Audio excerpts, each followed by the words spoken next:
Fire with fun news में आपका स्वागत है। चलिए फिर आज चलते हैं बड़ी खबर की ओर। आज 26 जनवरी 2026 है। पूरा देश गणतंत्र दिवस मना रहा है। देश की सड़कों पर परेड है, आसमान में फाइटर जेट उड़ रहे हैं, दुनिया भर से भारत को शुभकामनाएं मिल रही हैं। लेकिन इसी खुशी के माहौल के बीच एक ऐसी खबर सामने आई है जिसने सुरक्षा एजेंसियों की नींद उड़ा दी है। खुफिया रिपोर्ट के मुताबिक पाकिस्तान की खुफिया एजेंसी ISI एक बार फिर भारत को अस्थिर करने की कोशिश में लगी हुई है। इस बार साजिश का नाम बताया गया है 2626 कोड प्लान। आज के इस वीडियो में हम आपको बताएंगे ISI की ताजा साजिश क्या है, किस तरह से हमला करने की तैयारी थी, कौन कौन से इलाके अलर्ट पर हैं और भारत ने इससे निपटने के लिए क्या कदम उठाए हैं। भाग 1 क्या है ISI का 2626 प्लान। खुफिया एजेंसियों को जो इनपुट मिला है उसके अनुसार ISI ने अपने नेटवर्क को खास निर्देश दिए थे कि 26 जनवरी के आसपास भारत के किसी बड़े शहर में अशांति फैलाई जाए। इसी प्लान को अंदरूनी भाषा में 2626 कहा जा रहा था। इसमें दिल्ली, अयोध्या और कुछ सीमावर्ती इलाकों को संभावित टारगेट बताया गया था। संदेह है कि आतंकी स्लीपर सेल को पहले से एक्टिव कर दिया गया था। मोबाइल चैट, एन्क्रिप्टेड एप्स और कोड वर्ड्स के जरिए बातचीत की जा रही थी ताकि पकड़ में न आए। जैसे ही यह जानकारी सुरक्षा एजेंसियों को मिली, तुरंत हाई अलर्ट जारी कर दिया गया। दिल्ली पुलिस, पैरामिलिट्री फोर्स और इंटेलिजेंस टीमें मैदान में उतर गईं। भाग 2 सुरक्षा एजेंसियों की त्वरित कार्रवाई। दिल्ली के रेलवे स्टेशन, बस अड्डे, मेट्रो स्टेशन, बाजार, मंदिर और सरकारी इमारतों पर अतिरिक्त फोर्स तैनात कर दी गई। ड्रोन कैमरों से निगरानी बढ़ा दी गई।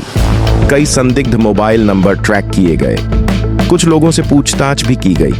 पुलिस ने कुछ संदिग्धों के स्केच जारी किए और लोगों से अपील की कि अगर कोई भी संदिग्ध गतिविधि दिखे तो तुरंत सूचना दें। सीमा पर भी निगरानी बढ़ाई गई ताकि कोई घुसपैठ न हो सके। भाग 3 ISI कैसे काम करती है। अब सवाल उठता है कि ISI बार बार भारत को टारगेट क्यों बनाती है और वह काम कैसे करती है।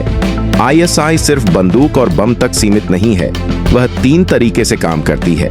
पहला, आतंकी नेटवर्क बनाना, छोटे छोटे स्लीपर सेल तैयार करना जिनका काम सही समय आने पर एक्टिव होना होता है। दूसरा, डिजिटल जंग, फर्जी सोशल मीडिया अकाउंट बनाकर अफवाह फैलाना, झूठी खबरें चलाना, लोगों को भड़काना।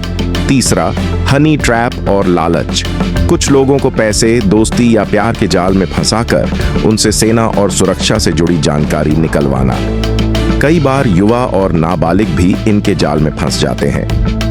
भाग 4 हथियार तस्करी। नेटवर्क का खुलासा। हाल ही में दिल्ली पुलिस ने एक अंतर्राष्ट्रीय हथियार तस्करी गिरोह को पकड़ा है जिसका संबंध सीधे ISI नेटवर्क से बताया गया। इस गिरोह के पास से विदेशी पिस्टल, कारतूस और अवैध हथियार बरामद हुए। जांच में पता चला कि ये हथियार भारत के अलग अलग राज्यों में सप्लाई किए जाने वाले थे। इसका मकसद सिर्फ अपराध नहीं बल्कि सुरक्षा व्यवस्था को कमजोर करना था। भाग 5 बच्चों और युवाओं को निशाना।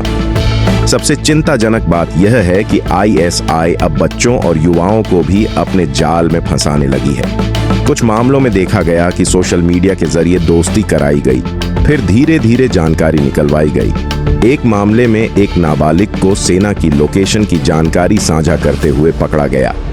उसे खुद पता नहीं था कि वह किसके लिए काम कर रहा है। यह दिखाता है कि डिजिटल दुनिया में सतर्क रहना कितना जरूरी है।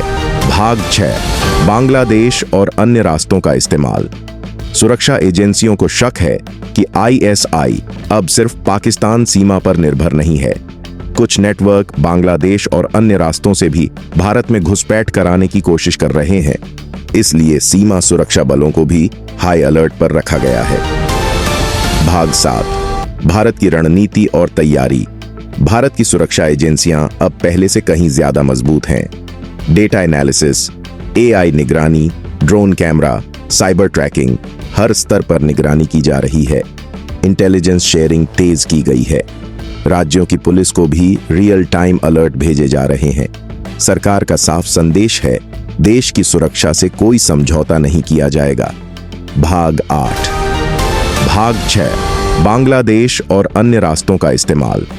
सुरक्षा एजेंसियों को शक है कि आईएसआई अब सिर्फ पाकिस्तान सीमा पर निर्भर नहीं है। कुछ नेटवर्क बांग्लादेश और अन्य रास्तों से भी भारत में घुसपैठ कराने की कोशिश कर रहे हैं। इसलिए सीमा सुरक्षा बलों को भी हाई अलर्ट पर रखा गया है। भाग 7। भारत की रणनीति और तैयारी। भारत की सुरक्षा एजेंसियां अब पहले से कहीं ज्यादा मजबूत हैं। डेटा एनालिसिस, एआई निगरानी, ड्रोन कैमरा, साइबर ट्रैकिंग, हर स्तर पर निगरानी की जा रही है। इंटेलिजेंस शेयरिंग तेज की गई है। राज्यों की पुलिस को भी रियल टाइम अलर्ट भेजे जा रहे हैं। सरकार का साफ संदेश है, देश की सुरक्षा से कोई समझौता नहीं किया जाएगा। भाग 8।